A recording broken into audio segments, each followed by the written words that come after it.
Званичните статистички податоци покажуваат дека градот Скопје бележи огромен пораст на посетители на туристи, како домашни, уште повеќе на странски туристи.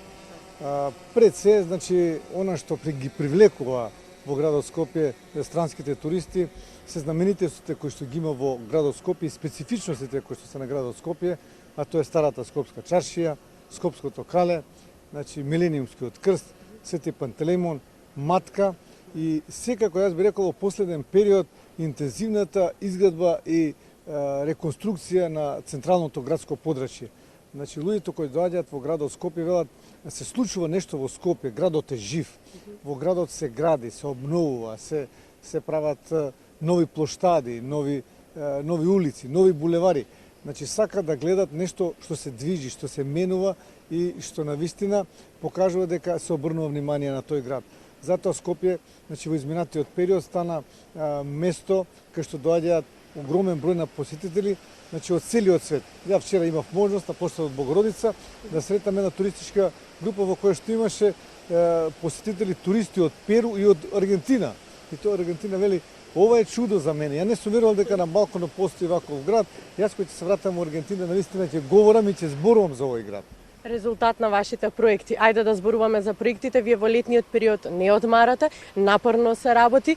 Сите 10 општини напорно работат. Што можеме да издвоиме како капитален проект од овие 10 општини во реконструкција, проширување на булевари, на улици? Ајде, вас ќе ви дадам можност да издвоите. Па видите се, ако земеме од централното градско подрачје, видите дека пред се овој булеварот Македонија е целосно, значи плоштадот Македонија е целосно реконструиран и обновен. Значи мислам дека представува еден од најубавите плоштади во Европа, плоштад кој што представува кој што е изведен значи во стилот на мозаик. А исто така направен плоштадот Врманот, плоштадот Филип II Македонски, плоштадот Богородица. Тоа значи за центарот на градот Скопје навистина нешто многу убаво кога доаѓаат туристите да го посетат и да видат за градот Скопје. Исто така проширувањето на булеварите во централното градско подрачје кој што сега се направија, кој што досега се направија, а меѓутоа во моментот она што ме прашавте конкретно кои се тие проекти кои што се значени за градот Скопје, ја би сакал да потенцирам како што секогаш велам дека ние не запоставуваме ниту една општина. Моментално работиме во сите 10 општини на капитални проекти кога зборувам на капитални, зборувам на градежни објекти кои што се во вредност некаде околу милиарда и нешто милиони, значи милиарда денари. Пред се тука би ги издвоил во општина Аеродром 3-та македонска бригада и булевар Аснов, кој што се во фаза на интензивна градба, во општина Кисела вода, третата фаза од булеварот Борис Трајковски, булеварот Србија и сега што го почнаваме реконструкцијата на народни херои. Исто така значено е продолжувањето на булеварот Партизански одреди помеѓу двата кружни тека кои што во многу блиско време, значи во минатото ги направивме. Тоа е булеварот, тоа е кружниот тек на Свети Петар и Павле и кружниот тек на портата на Бујаковец. Во општина Чаир би го извели булеварот Христијан Тодоровски Карпош во делот на Чаир, а исто така многу значен е и првиот дел од Христијан Тодоровски Карпош во делот на Бутел до Натанаел Кучевишки, така да до следна година тој би требало да биде завршен. Во општина Газивоа значено е тоа што се направи сега кружниот тек, значи на 16-та македонска бригада меѓу автокоманда и населбата Железара. Па мислам дека и проблем беше и имаше многу несреќи, многу гужви, многу загадување, многу нервирање, губење на време и слично, меѓутоа сето тоа е веќе минато и што е најважно добро еден добар и урбан лик, модерен лик на градот Скопје. Исто така би го потенцирали булеварот, значи булеварот Маџари во општина Газива, кој што ќе реши еден долгогодишен проблем на поврзувањето на селата Маџари, Хиподром, Триангла и со овој дел што е Ченто, Рачиново, Цингли, Стајковци и останатите населени места и ќе реши раскрсницата во Ченто која што навистина беше многу тесно грло. Во Шуторизари, значи моментално се гради капиталниот објект, тоа е водоводот во Шуторизари, кој што очекуваме да при крајот на годината биде завршен и со тоа да се реши деценискиот проблем на општината Шуторизари. Ви споменавте Газибаба, Бутел, Чаир, таму решавате еден многу голем проблем за граѓаните, тоа атмосферската канализација.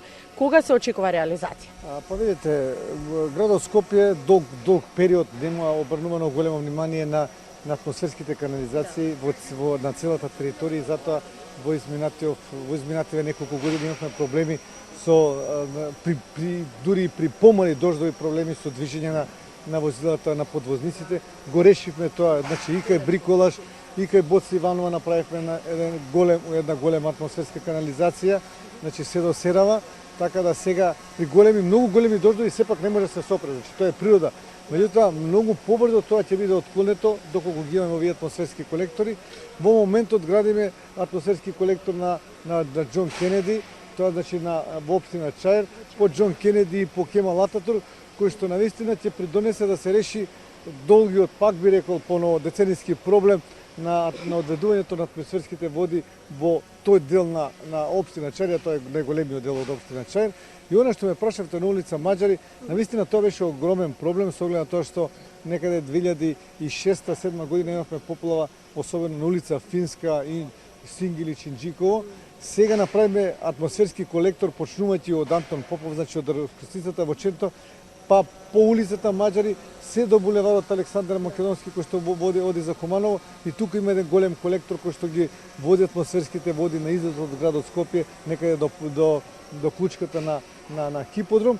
Тој е огромен колектор кој што со децении го чекавме и навистина успеавме сега со реконструкцијата и со проширувањето на улицата Маđари да се направи и тој значаен колектор, така да поплавувањето на улица Финска и останатите критични делови на Вогазива, мислам дека ќе бидат минато.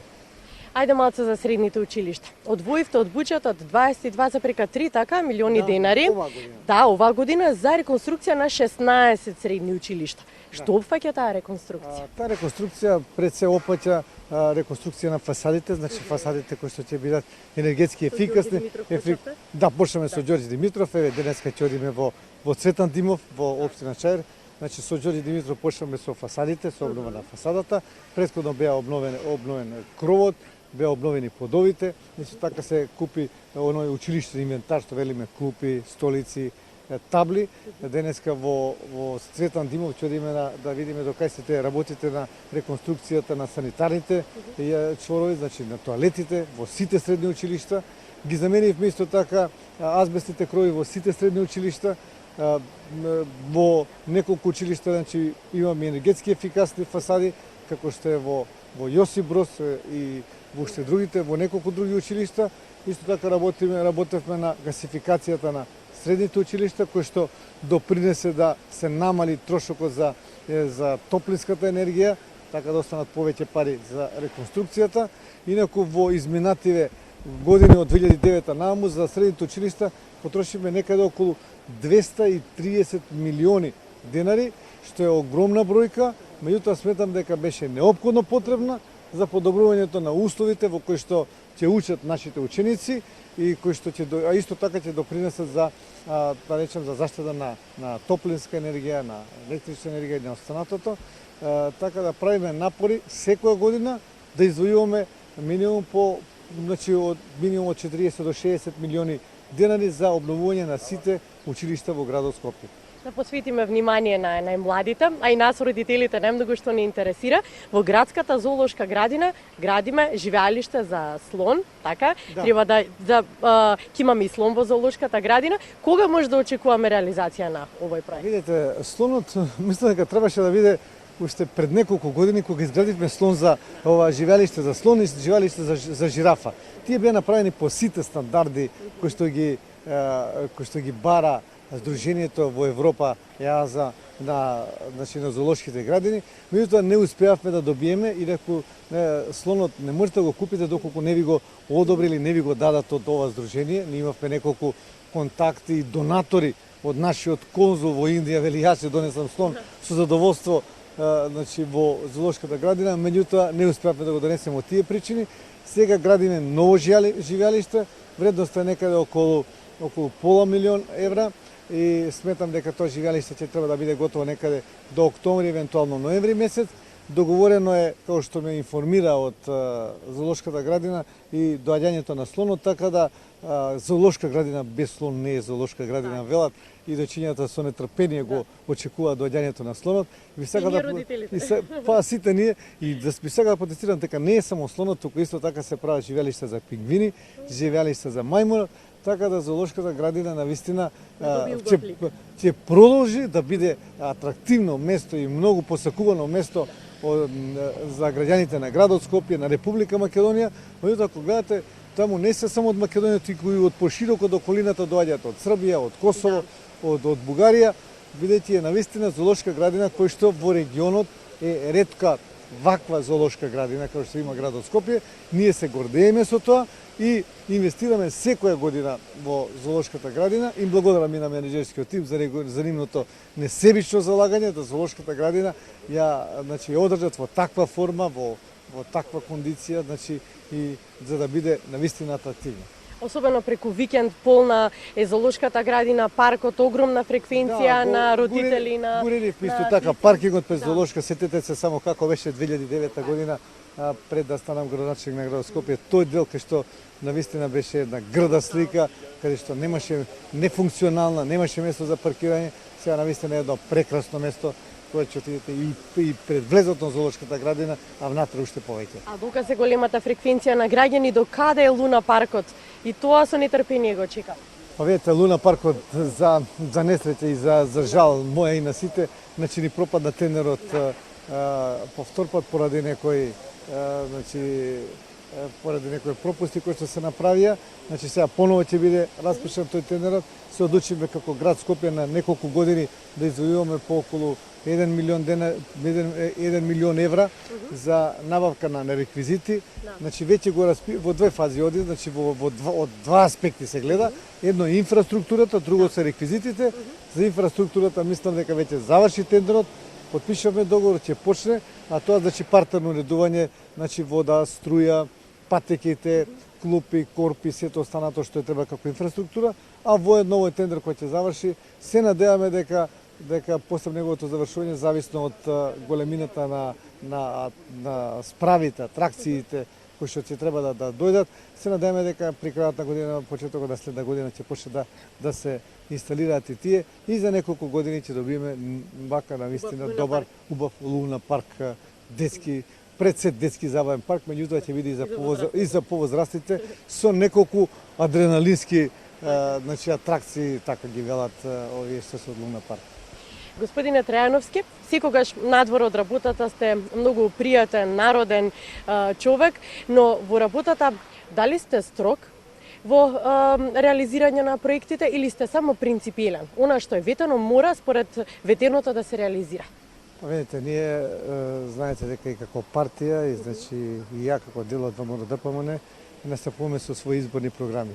И тие изборни програми за нас навистина после добијањето на избори стануваат работни програми за соодветната институција, во конкретниот случај за градот Скопје.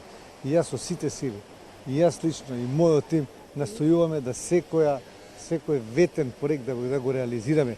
Веќе ветувањето према граѓаните наистина треба да биде одржано, со оглед на тоа што поново треба да се појавиме пред нив, поново да ја побараме нивната доверба и секојаш тие ќе го постават прашањето добро ветивте, дали го остварите.